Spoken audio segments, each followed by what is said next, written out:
So guys, তো অক্ষয় কুমারের সারফিরা সিনেমাটার একটা গান রিলিজ হয়ে গেছে। তো গানের নাম হচ্ছে মার পুরি। ইয়েস।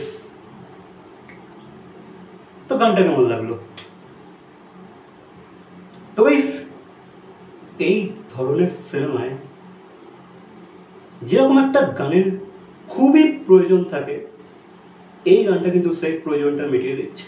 ইয়েস, সেই যে অ্যাগ্রেশন, সেই যে ক্যারেক্টারটার মধ্যে যে জোশ, এনার্জি, অ্যাগ্রেশন, সব কিছু কিন্তু এই গানটার থ্রুতে আমরা ডেলিভার পেয়ে যাচ্ছি। ইয়েস, এই গানটা কিন্তু এই ক্যারেক্টারটাকে পুরো ফুল অন জাস্টিফাই করছে, ফুল অন। তো বেশ, এই গানের লিরিক্স লিখেছে মনোজ মুদাসির। মনে আছে তো? সেই আইকনিক লিরিসিস্ট যে যে আদি পুরুষ সিনেমাটার ডায়লগ লিখেছিল। ইয়েস, সেই আদি পুরুষ সিনেমার ডায়লগস লিখেছিল। আর মনে তো আছে সে সেই সব ডায়লগস লিখেছে কি কি লেভেলের কন্ট্রোভার্সির মধ্যে জড়িয়ে পড়েছিল। তো সেই আইকনিক লিরিসিস্টই এই গানের লিরিক্স লিখেছে। তো এই গানের লিরিক্সটা যেমন সিম্পল, খুবই সহজ, but effective, but energetic, aggressive, full on জোশ। সিম্পল হলেও খুবই খুবই ইম্প্যাক্টফুল লিরিক্স কিন্তু, যেটা এই অক্ষয় কুমারের ক্যারেক্টারটাকে আমাদেরকে বুঝতে সাহায্য করছে যে ভাই এই ক্যারেক্টারটা সব কিছু করতে পারে, নিজের মকসদ পুরো করার জন্য শেষ অবধি যেতে পারে। পুরো পুরো পাগলু ক্যারেক্টার, ফুল ম্যাড, সে সব করতে পারে, সব। তো এবার এই গানটাকে তোমার গেয়েছে 5টা সিঙ্গার মিলে। ইয়েস, 5জন, পাঁচটা সিঙ্গার এই গানটাকে গেয়েছে। 5জন এই গানটাকে ভোকাল দিয়েছে। তো 5জনের আওয়াজে বেশ অ্যাগ্রেশন দেখতে পাচ্ছি আমরা। কোনো পার্টিকুলার একজন এই গানটা গায়নি, 5জনই সুপার পেয়েছে, ফুল এনার্জির সাথে। তো এই গানটা আমার বেশ ভালো লেগেছে। ওভারঅল গানটা যেমন মিউজিক ওয়াইজ, মিউজিক কম্পোজিং বলো বা ভোকাল বলো বা লিরিক্স বলো, ফুল খাপে খাপ।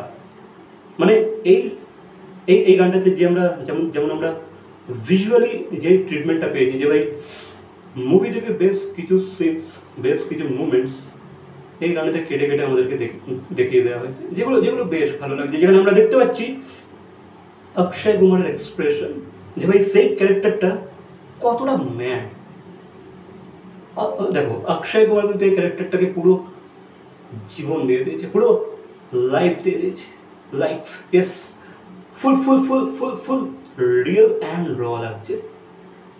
যে কটা সিন আমরা দেখতে পাচ্ছি বেশ লাগছে, এই গানটার সাথে বেশ ম্যাচ করে গেছে। এই অ্যাগ্রেসিভ গানটার সাথে সেই ফুটেজগুলো, সেই ভিডিও ফুটেজগুলো, সেই ভিডিও কোলাজগুলো বেশ ম্যাচ করে গেছে। পুরো মনে হচ্ছে এই গানের লিরিক্স বা সিঙ্গিং এই ভিজুয়ালটাকে জাস্টিফাই করছে, আর এই ভিজুয়ালগুলো এই গানের লিরিক্স বা মিউজিককে জাস্টিফাই করছে।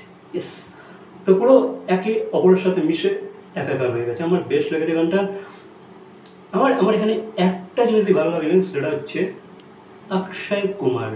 আই মিন নট, দেখো অক্ষয় কুমার এই ফিল্মটাতে তো বাস ভাই পুরো ফাটিয়ে দিয়েছে, ঠিক আছে, পুরো ক্যারেক্টারে ঢুকে গিয়েছে। বাট যেহেতু অক্ষয় কুমার এই ধরনের ফিল্ম প্রচুর করে নিয়েছে আগে, সেই কারণে আমার তাকে এই রকমের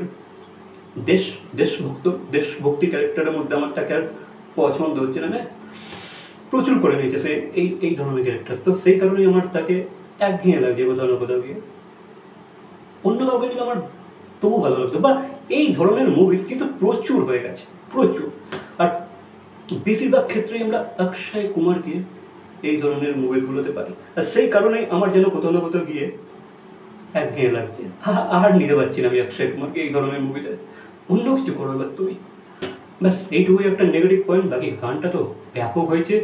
এই রকমের ফিল্মে যেমন একটা গানের দরকার বা প্রয়োজন পড়ে, এই গানটা সেই প্রয়োজনটাকে মিটিয়ে দিচ্ছে। তো এই ছিল আমার মতামত এই গানটাকে নিয়ে। তোমাদের কি মতামত অবশ্যই কমেন্ট করে জানাবে। আর ভিডিওটা ভালো লাগলে লাইক, কমেন্ট, শেয়ার, সাবস্ক্রাইব। তো দেখা হচ্ছে পরবর্তী কোনো ভিডিওর সাথে।